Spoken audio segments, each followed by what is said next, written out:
জুলাই গণঅভ্যুত্থানের বর্ষপূর্তি উপলক্ষে জাতীয় নাগরিক পার্টি এনসিপির দেশ গড়তে জুলাই পদযাত্রা শুরু হয়েছে। মঙ্গলবার সকালে রংপুরের পীরগঞ্জে শহীদ আবু সাঈদের কবর জিয়ারতের মধ্য দিয়ে মাসব্যাপী কর্মসূচি শুরু করেছে এনসিপি। এতে দলের কেন্দ্রীয় ও বিভিন্ন জেলার নেতাকর্মীরা অংশ নেয়।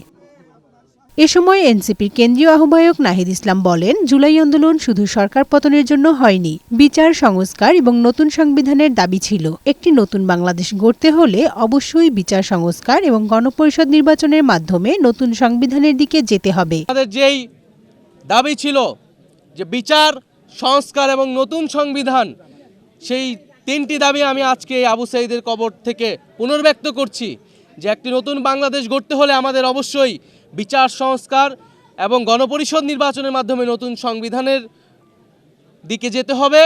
তিনি বলেন, জুলাই ঘোষণাপত্র নিয়ে টালবাহানা শুরু হয়েছে। পদযাত্রা শেষে আগামী ৩ আগস্ট ছাত্র জনতা ও শ্রমিকদের সাথে নিয়ে ঢাকায় ফিরে জুলাই ঘোষণাপত্র ও জুলাই সনদ আদায় করার হুঁশিয়ারি দেন নাহিদ ইসলাম।